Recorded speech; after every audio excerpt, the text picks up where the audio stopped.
अस्सलाम वालेकुम स्टूडेंट्स, मैं अली रज़ा आरिफ आप लोगों का फिजिक्स टीचर और आप लोग देख रहे हैं फिजिक्स एंड इवेंट्स। तो स्टूडेंट, आज का जो हमारा टॉपिक है वो है लेटेंट हीट और लेटेंट हीट ऑफ वेपराइजेशन और लेटेंट हीट ऑफ फ्यूजन। हम इस टॉपिक में ये देखेंगे कि किस तरह हमारे पास सॉलिड लिक्विड में चेंज होता है, लिक्विड वेपर में चेंज होता है, और हम एक ग्राफ को भी डिस्कस करेंगे, हीटिंग कर्व फॉर वाटर। तो स्टूडेंट्स चले फिर स्टार्ट करते हैं।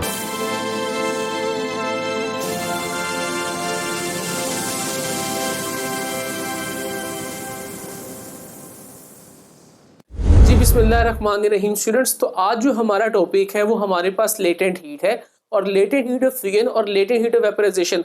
आप लोग अपनी किताब में देख रहे होंगे, ये आर्टिकल आपको स्क्रीन पे इस तरह नजर आ रहा होगा और आपकी किताब में यहाँ बिल्कुल भी हेडिंग्स नहीं है। तो इनको हम स्टेप बाय स्टेप करेंगे with the help of headings. और आप देखें जैसे कि हम लोग करते हैं, यहाँ पर आपको कुछ शॉर्ट क्वेश्चंस नजर आ रहे हैं। तो जैसे हम टॉपिक कर लेंगे तो इन शॉर्ट क्वेश्चंस को भी आप देखेंगे कि हमें ये टॉपिक समझ में आया है या नहीं आया। आप इन शॉर्ट क्वेश्चंस का स्क्रीनशॉट ले लें और लास्ट में हम मोस्ट इंपॉर्टेंट कंसेप्चुअल एमसीक्यूज करते हैं। तो हम ये देखते हैं कि हमें ये टॉपिक अच्छे तरीके से पता चला या नहीं। तो स्टूडेंट्स, लेटेंट हीट क्या है? लेटेंट हीट का बेसिकली मतलब होता है, लेटेंट का मतलब होता है छुपा हुआ। या लेटेंट हीट की जब हम बात करेंगे तो ये बेसिकली हमारे पास क्या है कि चेंज इन पोटेंशियल एनर्जी।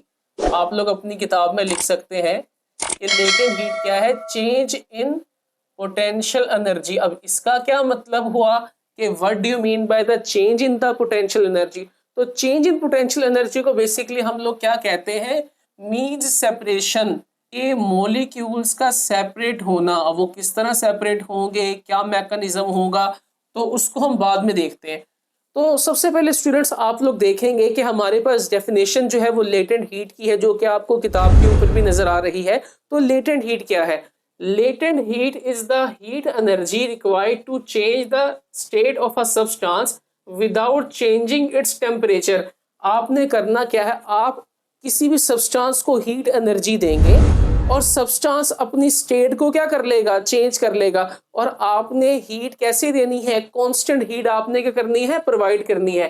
तो यहाँ पर लिखा भी है कि विदाउट चेंजिंग इट्स टेम्परेचर। आप हीट एनर्जी जरूर देंगे, लेकिन आपने हीट एनर्जी कैसी देनी है?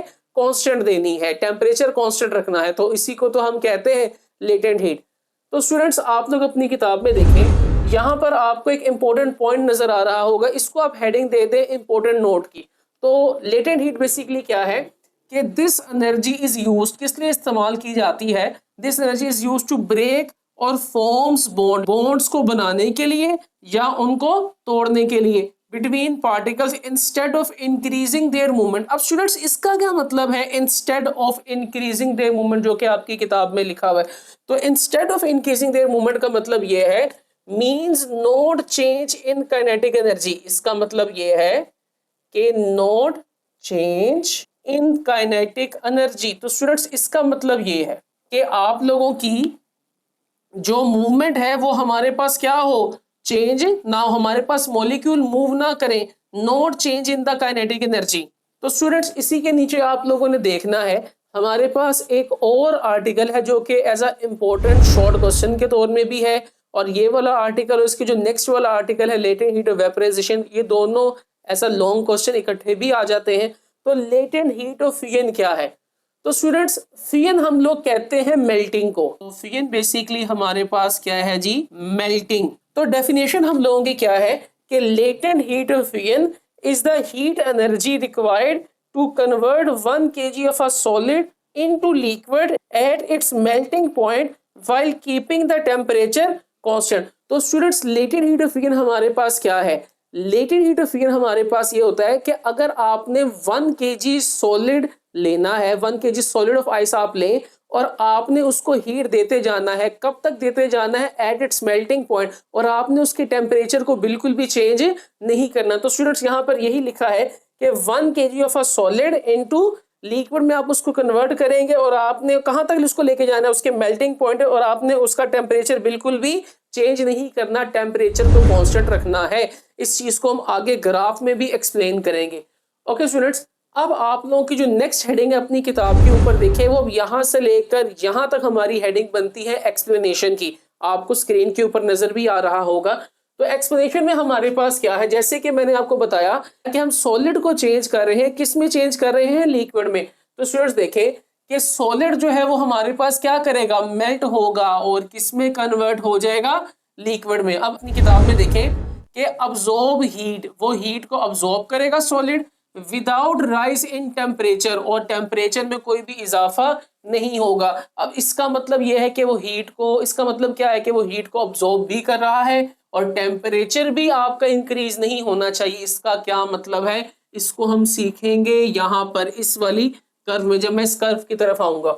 ओके, उसके बाद this heat energy use to break, किसको ब्रेक करेगा, is use to break the strong bonds, is use to break the strong bonds.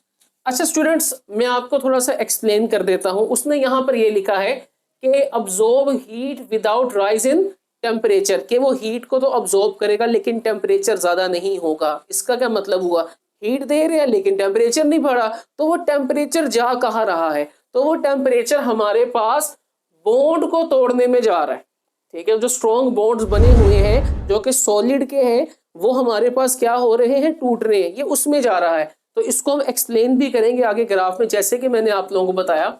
उसके बाद हमारे पास क्या होगा, allowing them to move freely as a liquid, और वो जो सॉलिड के पार्टिकल्स हैं वो किस में कन्वर्ट हो जाएंगे, लिक्विड में कन्वर्ट होंगे। और दोबारा वो बात याद रखें, आपकी किताब में भी नजर आ रही होगी कि आपका टेम्परेचर क्या रहेगा, कांस्टेंट रहेगा। कब तक कांस्टेंट रहेगा, जब तक एंटायर सॉलिड जो है वो हमारे पास मेल्ट नहीं होता।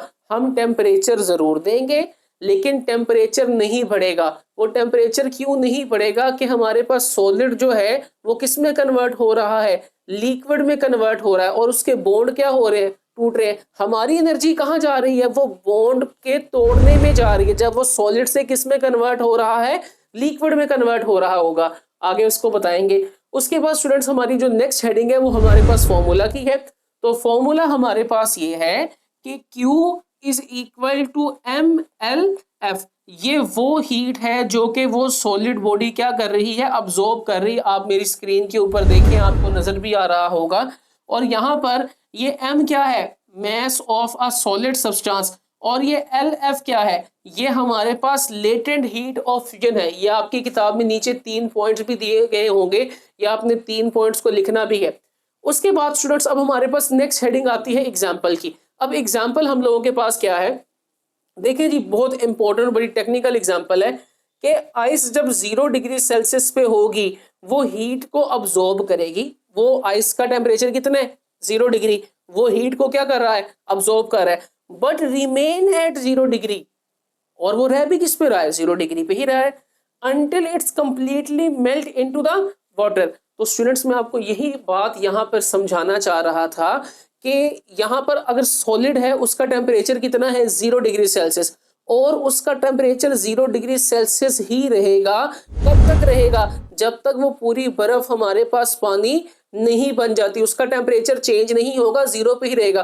तो स्टूडेंट का सवाल ये होता है कि सर हम तो टेम्परेचर ज्यादा कर रहे हैं, तो हमारे पास वो जो बर्फ है उसका टेम्परेचर भी ज्यादा होना चाहिए। नहीं, वो टेम्परेचर कहाँ जाएगा, वो टेम्परेचर, वो हीट, वो हमारे पास उस सॉलिड के बॉन्ड्स क्या होंगे, ब्रेक होंगे, और बॉन्ड्स ब्रेक होते जाएंगे और वो जो बर्फ जो है वो पानी में तब्दील होती जाएगी। जब वो टोटली पानी में तब्दील हो जाएगी फिर उसके बाद टेम्परेचर क्या करेगा, राइज करेगा, वो हम आगे देखेंगे। Ice at 0 degree Celsius absorb heat but remains at 0 degree Celsius until it's completely melt into the water, जब तक वो पूरा पानी में तब्दील ना हो जाए। स्टूडेंट्स ये वाली वैल्यू आपकी किताब के ऊपर लिखी होगी, ये एज अ इम्पोर्टेंट MCQs के तौर पे भी है। तो देखिए मैंने लिखा है latent heat of fusion of ice जो है, जो latent of fusion of ice जो है उसकी वैल्यू कितनी है, इंपॉर्टेंट MCQs है 3.36 10⁵ जूल पर kg। अब इसका मतलब क्या है कि अगर हम लोग क्या करें, 1 kg आइस ले लें और उस 1 kg आइस को हमने किस में चेंज करना है, वाटर में चेंज करना है। तो उस 1 kg आइस को वाटर में चेंज करने के लिए 0 डिग्री सेल्सियस पर जितनी एनर्जी की जरूरत पड़ेगी वो एनर्जी कितनी है, 3.36 10⁵ तो स्टूडेंट्स मैंने क्या कहा कि अगर आपने 1 kg आइस लेनी है, उस 1 kg आइस को आपने जो चेंज करना है वाटर में एट 0 डिग्री सेल्सियस, तो उसको वाटर में चेंज करने के लिए जितनी एनर्जी चाहिए होगी वो कितनी है, वो 3.3610⁵ जूल्स है। तो स्टूडेंट्स इसी तरह नेक्स्ट आर्टिकल हम लोगों के पास ये है, आपको किताब के ऊपर देखें यहाँ पर भी कोई हेडिंग नजर नहीं आ रही होगी, हम इसको प्रॉपर हेडिंग्स के साथ करेंगे। वो हमारे पास है लेटेंट हीट ऑफ वेपराइजेशन। तो students latent heat of vaporisation हम लोगों के पास क्या है, जरा देखें कि latent heat of vaporisation is the heat energy needed to change 1 kg of a liquid into gas at its boiling point without changing the temperature।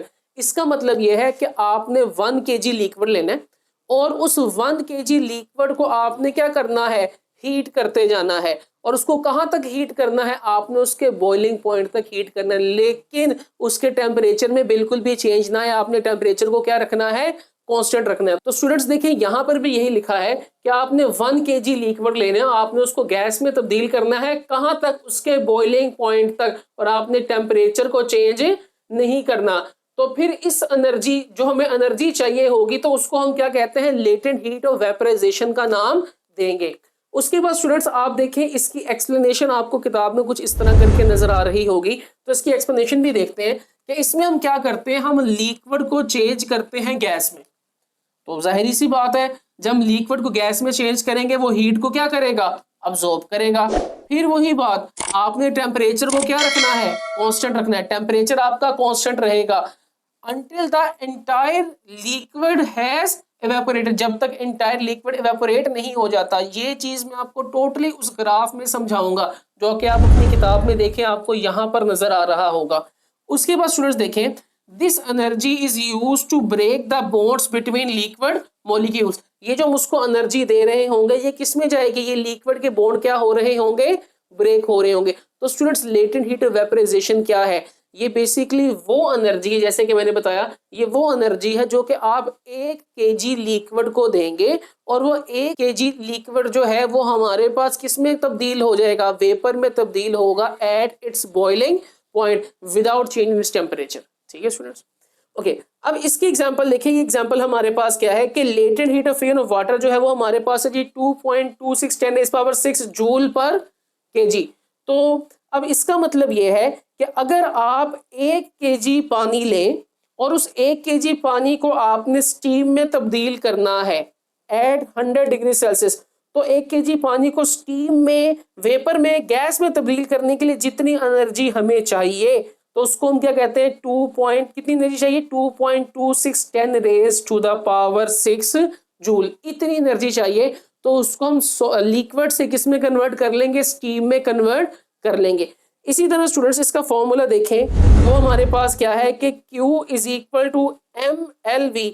ये Q वो हीट है जो हमारे पास लिक्विड क्या कर रहा है, अब्सॉर्ब कर रहा है, heat absorb by the liquid, ठीक है, बाय द सब्सटेंस।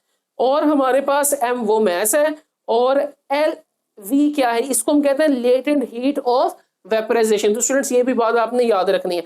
अब मोस्ट इंपॉर्टेंट जो कि मैंने आपको बताया था कि मैं आपको ग्राफ समझाऊंगा जो कि बहुत ज्यादा इंपॉर्टेंट है। तो ये ग्राफ बेसिकली हमारे पास हीटिंग कर्व ऑफ वाटर। तो स्टूडेंट्स ये हमारे पास क्या है, आप लोग अपनी किताब में देखिए, आपको ग्राफ यहाँ पर नजर आ रहा होगा, तो हमने इस ग्राफ को ही एक्सप्लेन करना है। तो स्टूडेंट्स यहाँ पर आप देखें, ये मेरे पास वाई एक्सिस है और ये मेरे पास एक्स एक्सिस है। वाई एक्सिस पे मैंने टेम्परेचर लिया है और एक्स एक्सिस पे मैंने यहाँ पर टाइम लिया है, ठीक है।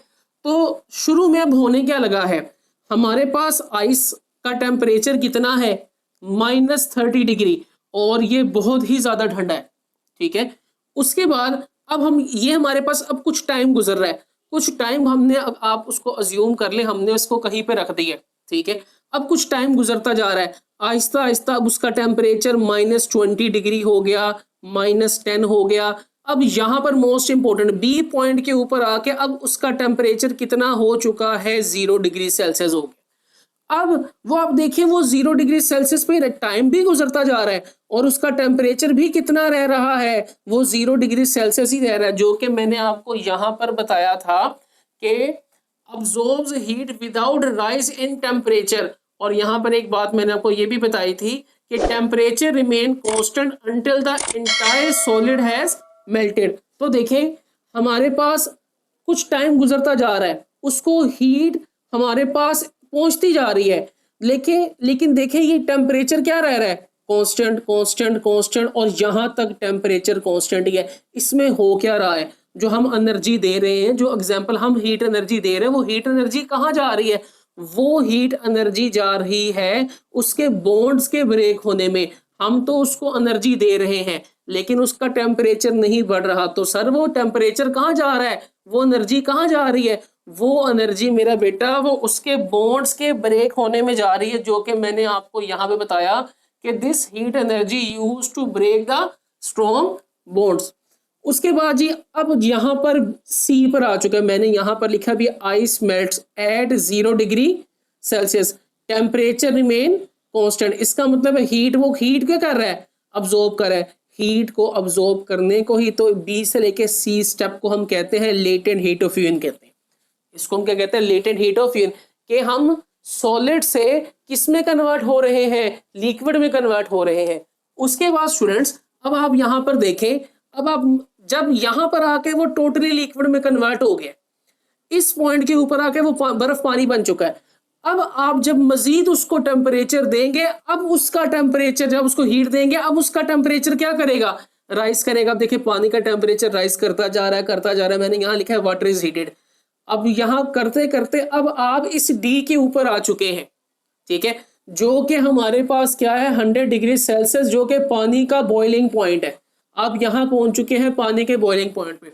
जब आप पानी के बॉइलिंग पॉइंट पर आ जाएंगे, आप 100 डिग्री सेल्सियस पे आ जाएंगे, जब आप उसको और हीट देंगे, हमारे पास पानी का जो टेम्परेचर है वो 100 डिग्री सेल्सियस ही रहेगा, तो हमारे पास 101 पानी का टेम्परेचर नहीं होगा।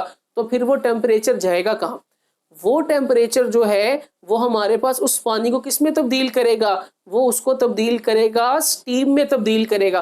तो स्टूडेंट्स यहाँ पर देखिएगा जो मैं बताना चाह रहा हूँ, आप जब 100 डिग्री सेल्सियस पर आ गए, जब 100 डिग्री सेल्सियस पर आए हैं, आप और टेम्परेचर दे रहे हैं, क्या पानी का टेम्परेचर 101 होगा, नहीं, पानी का टेम्परेचर 100 ही रहेगा।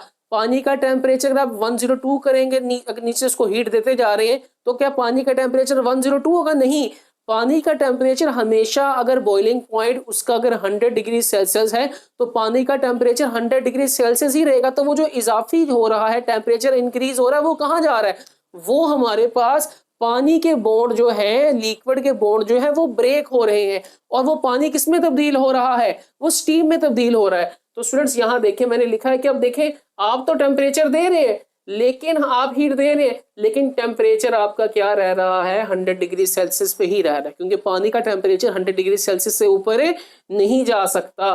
तो देखें यहाँ लिखा है कि water boils at 100 degree Celsius, temperature क्या रहना है, कांस्टेंट रहना है। इसका मतलब हीट वो यहाँ पे क्या करता जा रहा है, अब्सॉर्ब करता जा रहा है करता जा रहा है करता जा रहा है। और ये प्रोसीजर कब तक जारी रहेगा, जब तक पूरा लिक्विड हमारे पास स्टीम में चेंज ना हो जाए। तो स्टूडेंट्स इसी प्रोसेस को हम लोग क्या कहते हैं, लेटेंट हीट ऑफ वेपराइजेशन कहते हैं। तो स्टूडेंट्स अब यहाँ पर मैंने आपसे कुछ इंपॉर्टेंट एमसीक्यूज डिस्कस करने, तो फिर वो स्टार्ट करते हैं। MCQs 1, why does the temperature remain constant during melting and boiling. Option A, heat is not supplied. Option B, heat is used to increase the temperature. Option C, heat is used to break intermolecular bonds instead of increasing kinetic energy. Option D, the thermometer stops working. तो students जो बिल्कुल ठीक इसकी जो option बनती है वो Charlie option C option बनती है कि heat is used to break intermolecular forces instead of increasing kinetic energy. MCQ number 2. A, what is the latent heat of fusion? Option A, heat energy to change 1 kg of liquid into gas. Heat. Option B, heat required to change 1 kg of solid into liquid at its melting point without changing temperature. Option C, heat required to raise the temperature of 1 kg of ice. Option D, heat required to cool a liquid. तो student इसकी जो option बनती है बिल्कुल ठीक, B will be the correct option. MCQ number 3. During vaporization, the absorbed heat mainly helps the liquid molecules to. Option A, move more slowly. Option B, increase their temperature only. Option C, break intermolecular bonds and escape as gas. Option D, change into a solid। तो students क्या हमारे पास इसकी option बनेगी? बिल्कुल ठीक, C will be the correct option, break intermolecular bonds and escape as gas. MCQ number 4, which statement correctly compares latent heat of fusion and latent heat of vaporization? Important MCQ students। Option A, both increase the temperature of a substance।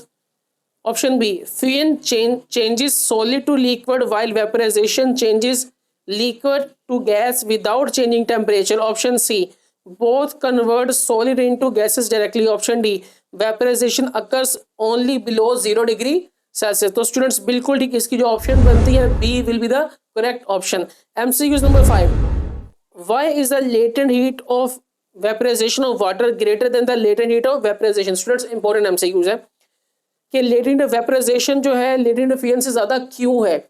Option A, water molecules are lighter than ice. Option B, more energy is required to completely separate liquid molecules into gas than melts a solid.